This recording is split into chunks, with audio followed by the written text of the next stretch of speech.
معزز سامعین کرام، السلام علیکم ورحمۃ اللہ وبرکاتہ۔ الحمد للہ الذی لم یزل قدیرا علیما حیا قیوما سمیعا بصیرا، واشہد ان لا الہ الا اللہ وحدہ لا شریک لہ واکبرہ تکبیرا، واشہد ان محمدا عبدہ ورسولہ وصلی اللہ علی سیدنا محمد الذی ارسلہ الی الناس کافۃ بشیرا ونذیرا، وعلى آلہ وصحبہ وسلم تسلیما کثیرا، اما بعد فاعوذ باللہ من الشیطان الرجیم، بسم اللہ الرحمن الرحیم۔ ان اولیاؤہ الا المتقون، صدق اللہ وصدق رسولہ النبی الامین المکین المعین الکریم، ونحن علی ذلک لمن الشاہدین ومن الشاکرین، والحمد للہ رب العالمین۔ معزز سامعین کرام، آج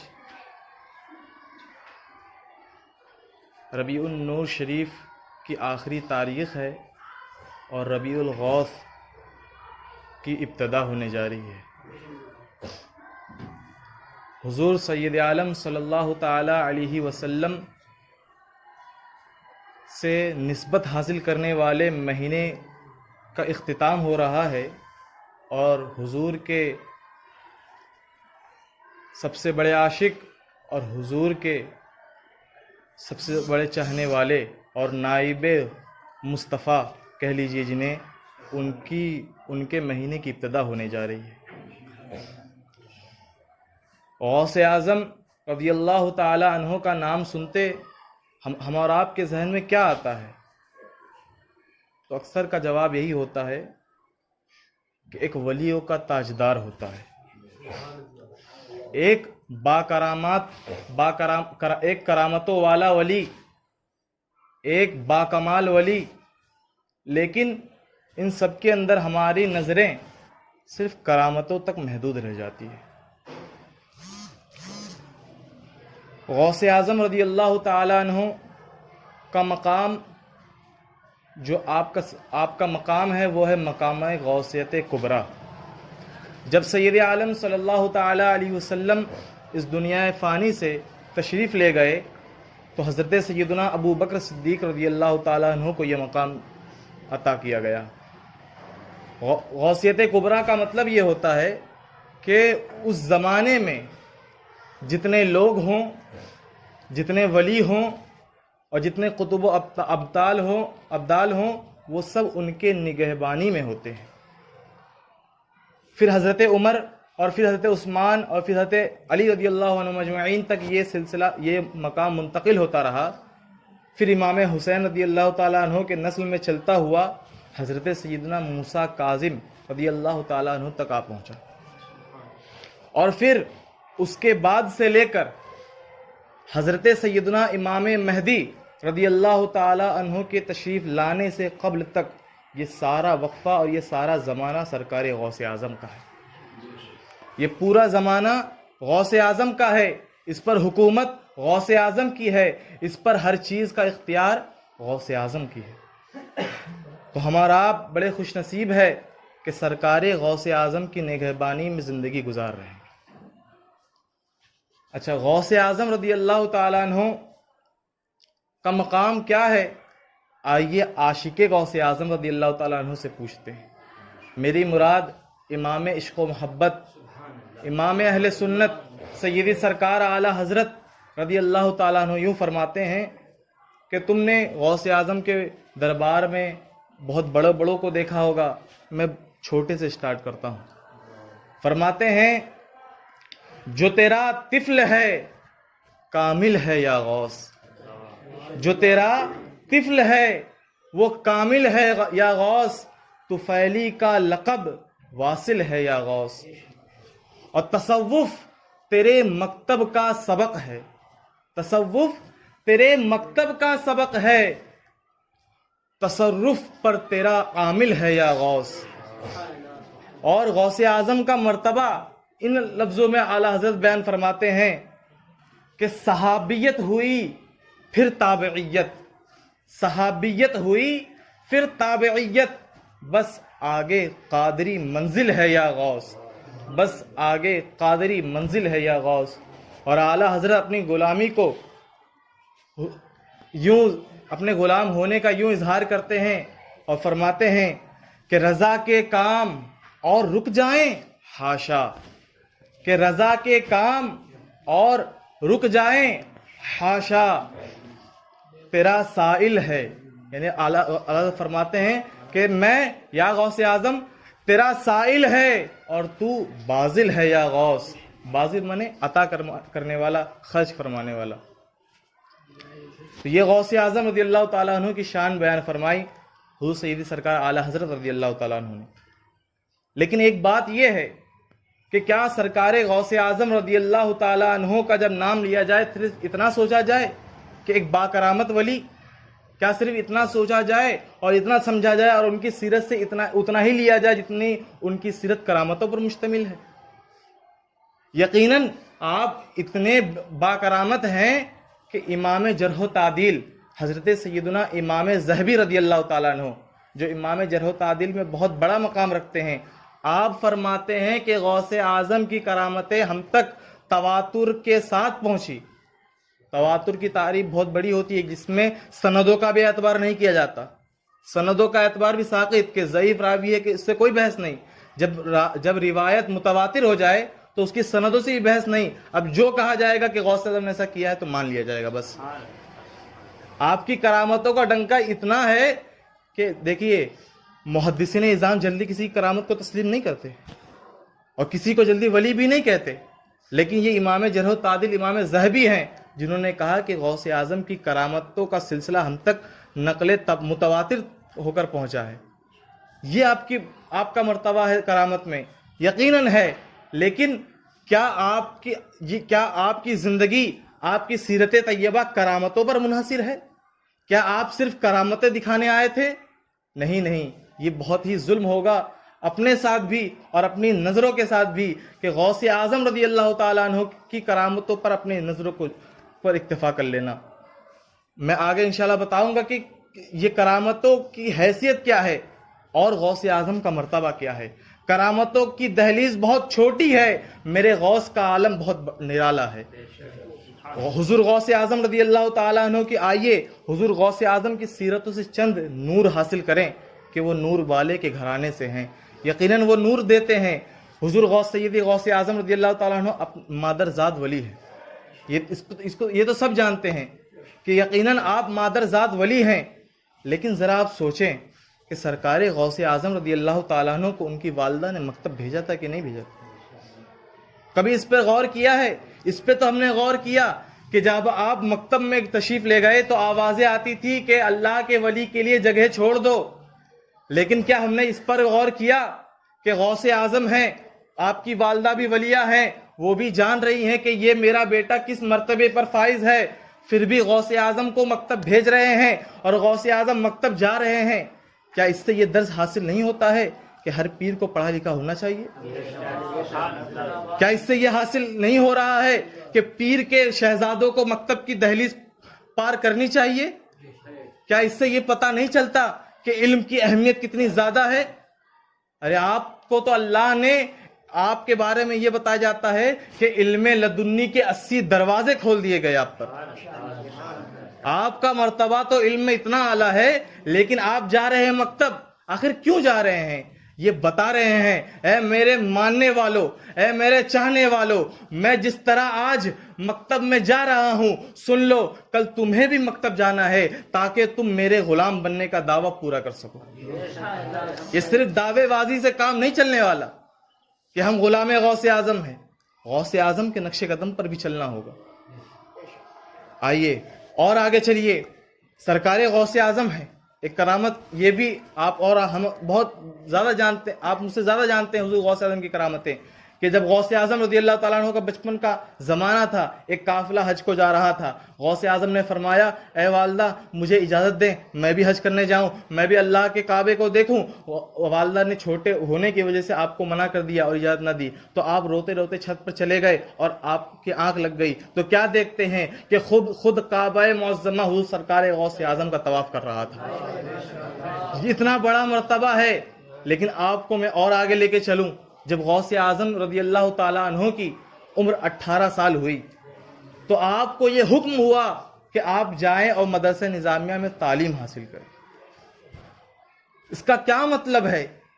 مرتبہ اتنا بڑا کہ کعبہ معظمہ خود چلا آتا ہے اور آپ کا طواف کرتا ہے، اور غوث اعظم کو یہ حکم بھی ہوتا ہے 18 سال کی عمر میں کہ جائیں اور جا کر درس نظامیہ میں اپنے آپ کو شامل کرے اور علم ظاہر سے جو ہے اپنے آپ کو مزین کرے۔ تو اس سب سے یہی نچوڑ سمجھ میں آتا ہے کہ تعلیم کی اہمیت کتنی زیادہ ہے۔ علم ظاہر، علم لدنی کے یقینا ہم ماننے والے ہیں، لیکن جو علم لدنی کا شہسوار ہے، جو علم لدنی کا تاجدار ہے، وہ تو علم ظاہر کو اپنا رہے ہیں، اور آج کے کچھ کیا پتہ کہاں سے پیدا ہو گئے ہیں جو علم ظاہر کا اعتبار نہیں کرتے۔ حضور سیدی غوث اعظم رضی اللہ تعالیٰ عنہ کو آپ کی والدہ نے فرمایا کہ ہمیشہ سچ بولنا بیٹا۔ آپ چلے، اور واقعہ آپ کے سامنے ہے کہ ڈاکوؤں نے کلمہ پڑھا۔ میں کرامتیں نہیں بیان کروں گا، کرامتیں پھر بھی ہماری نظر بھی کرامتوں پر تنگ ہے، آپ کی کرامتیں بہت زیادہ ہیں، زیادہ ہماری ابھی تک رسائی نہیں ہوئی، لیکن آپ رضی اللہ تعالیٰ عنہ کا کردار دیکھیں، آپ کی تعلیمات دیکھیں، آپ کی سیرت دیکھیں کہ آپ نے اپنی والدہ سے پہلا سبق پڑھا تھا کہ بیٹا سچ بولنا۔ ایسے مستحکم عامل بنے کہ اللہ نے ان کے سچ بولنے کے صدقے میں ایمان عطا کر دیا۔ تو کیا ہمیں یہ درس نہیں ملتا کہ ہم طالب علم ہیں تو اپنے ہر سبق پر اسی طرح عمل کرتے رہیں؟ اور آگے آئیے، سرکار غوث اعظم رضی اللہ تعالیٰ عنہ ہیں، جب مدرسہ نظامیہ میں پہنچے دیکھا کہ ایک بہت بڑے اللہ کے ولی اور بہت بڑے محدث درس حدیث عطا فرما رہے ہیں، تو سارے لوگ ان کے بارگاہ میں بڑے بڑے اپنے وقت کے طلبہ جو ہیں ان کی بارگاہ میں درس حدیث طلب کر رہے ہیں اور سیکھ رہے ہیں۔ حضور غوث اعظم رضی اللہ تعالیٰ عنہ جیسے ہی اس محدث کے دروازے پر قدم رکھتے ہیں تو اس اللہ کے ولی کی ان پر نگاہ جم جاتی ہے، اور کچھ دیر دیکھنے کے بعد یہ فرماتے ہیں کہ انہیں اٹھاؤ اور اٹھا کر جا کے باہر پھینک دو۔ اللہ اکبر۔ انہوں نے دیکھا کہ میری بارگاہ میں ایک شخص آیا ہے جو بیٹھا ہے میری بارگاہ میں درس حدیث طلب کرنے کے لیے، لیکن حکم دیا اپنے طلبہ کو کہ جاؤ انہیں اٹھا کر پھینک دو۔ غوث اعظم رضی اللہ تعالیٰ عنہ کو اٹھایا ان لوگوں نے اور باہر پھینک دیا۔ غوث اعظم اٹھے، اپنے کپڑوں کو جھاڑا، پھر آئے اور پھر مجلس میں بیٹھ گئے۔ پھر حکم دیا استاد نے کہ جاؤ غوث اعظم کو اٹھاؤ اور باہر پھینک دو۔ اور پھر یہ ہوا کہ پھر آپ نے اپنے کپڑوں کو جھاڑا اور پھر آ کے بیٹھ گئے، حتیٰ کہ یہ اس طرح ان کے استاد نے 3 مرتبہ حکم دیا، اور تینوں مرتبہ غوث اعظم نے اپنے دامن کو جھاڑا اور غوث اعظم پھر آ کے مجلس میں بیٹھ گئے۔ اب جب تیسری مرتبہ غوث اعظم اس مجلس میں بیٹھے ہیں تو حضور سیدی ان کے استاد نے ان سے فرمایا کہ تم ادھر آؤ، اپنے قریب بلایا، کہا قریب آؤ۔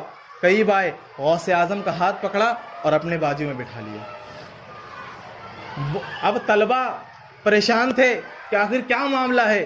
بہرحال کسی کی ہمت نہیں ہوئی کہ درس کے درمیان سوال کر بیٹھے۔ درسگاہ ختم ہوئی تو کسی طالب علم نے پوچھا حضرت آج آپ سے ایسا فعل صادر ہوا جس کو سمجھنے سے ہماری عقلیں قاصر ہیں، آخر کیا معاملہ ہے؟ آپ نے ان کو 3 مرتبہ باہر اٹھا کے پھینکنے کا حکم دیا اور پھر چوتھی مرتبہ اپنی بارگاہ میں اپنے بازو میں بٹھا لیا۔ تو فرمایا سنو، یہ جو بچہ ہے یہ تمہاری طرح کوئی عام بچہ نہیں ہے، میں دیکھ رہا ہوں کہ اسے اللہ تبارک و تعالیٰ ایسا مرتبہ عطا کرے گا کہ یہ کہے گا کہ میرا قدم ہر ولی کے کندھوں پر ہے، یہ ولیوں کا تاجدار بنے گا۔ لیکن جب میں نے اسے دیکھا اور بھانپ لیا تو میں نے یہ جاننے کی کوشش کی کیا اس کے اندر علم لدنی کے ساتھ ساتھ استقامت دین بھی ہے، استقامت ہے اس کے اندر یا نہیں؟ تو میں نے حکم دیا کہ اسے پھینک دو، اور میں نے اس کی استقامت کو دیکھا کہ ہاں یہ اس لائق ہے کہ نہیں، تو فرماتے کہ مجھے یقین ہو گیا کہ کل یہ جو ولی بنے گا آج اس کے اندر استقامت بھی موجود ہے اور کل اس کے اندر وہ چیز مستحکم طور پر پائی جائے گی۔ یہ واقعہ تو ہو گیا، لیکن آپ ذرا سوچیں، غوث اعظم رضی اللہ تعالیٰ عنہ ہیں، اپنے آپ کو 3 مرتبہ جھاڑ رہے ہیں، ذلت برداشت کر رہے ہیں، اور پھر جا کے درسگاہ میں بیٹھ رہے ہیں۔ ہم اور آپ کو آج اگر کوئی استاد تھوڑی سی بات کہہ دے تو ہم جو ہے ہمارے دل میں بہت زیادہ چوب جاتی ہے، ہم استاد کی برائیاں کرنے بیٹھ جاتے ہیں، ہم استاد کے خلاف ہو جاتے ہیں۔ کیا غوث اعظم کی سیرت سے یہ ہمیں سبق نہیں ملتا کہ اساتذہ کی اہمیت کتنی زیادہ ہے، اساتذہ کی درسگاہوں کی اہمیت کتنی زیادہ ہے؟ غوث اعظم اپنے آپ کو جھاڑ کر یہ بتا رہے ہیں، اے میرے چاہنے والوں، سنو، جب تم تک کوئی مصیبت پہنچے، جب کوئی ذلت پہنچے، چاہے طالب علم ہو، چاہے غیر طالب علم ہو، کسی بھی فیلڈ میں ہو تم، جب تمہیں شکست پہنچے تو تم اپنے آپ کو جھاڑ لینا اور پھر میدان میں کود پڑنا۔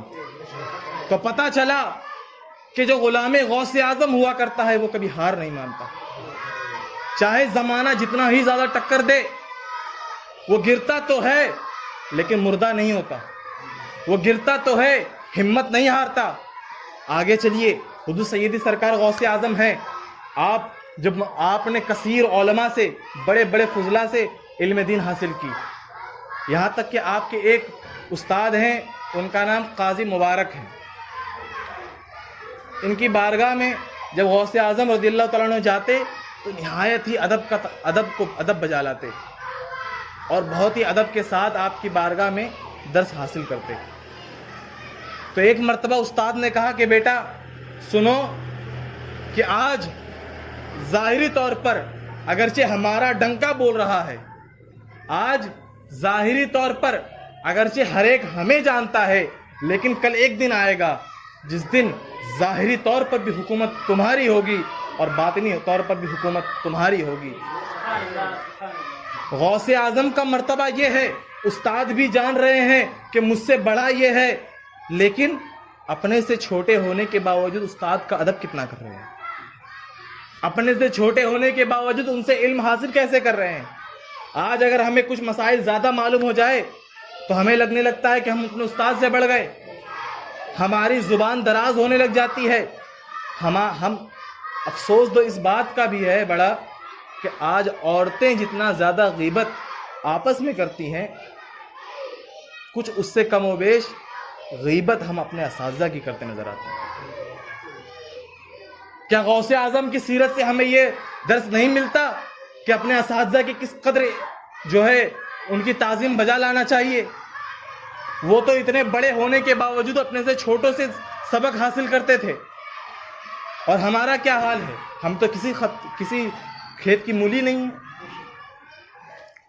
آئیے، جب حضور سیدی سرکار غوث اعظم رضی اللہ تعالیٰ عنہ نے علم ظاہر سے مزین ہو گئے، جب آپ نے فراغت حاصل کی، آج ہم اور آپ فراغت حاصل کرتے ہیں تو کوئی دستار دیتا ہے، کوئی عالم ہوتا ہے، یا کسی کا کوئی پیر ہوتا ہے، یا کسی کا کوئی وقت کا مجدد ان کے سر پر دستار باندھتا ہے، یا سند کسی عالم دین سے ملتی ہے یا کسی ولی سے ملتی ہے، لیکن میرے غوث اعظم کے مرتبے پر قربان کہ غوث اعظم رضی اللہ تعالیٰ عنہ اپنی آنکھیں بند کرتے ہیں تو کیا دیکھتے ہیں کہ سرکار علیہ تحیت و تسلیم تشریف لائے ہیں اور ارشاد فرماتے ہیں، اے عبد القادر، اللہ تبارک و تعالیٰ تم نے مدرسے میں محنت کی اور اللہ نے تمہیں علم ظاہر سے مزین کر دیا، تم علوم ظاہرہ سے فارغ ہو چکے، اب تمہیں میدان عمل میں آنا ہے۔ یہ سند دے رہے ہیں حضور سید عالم صلی اللہ علیہ وسلم خود غوث اعظم۔ تو یہ آپ کی زندگی ہے، اور آپ کی زندگی سے بہت سارے جو ہے گوشے نکلتے ہیں، وقت کی قلت ہے، اسی پر میں اپنی گفتگو کو بس ختم کرتا ہوں۔ وآخر دعوانا الحمدللہ رب العالمین۔ السلام علیکم ورحمۃ اللہ وبرکاتہ۔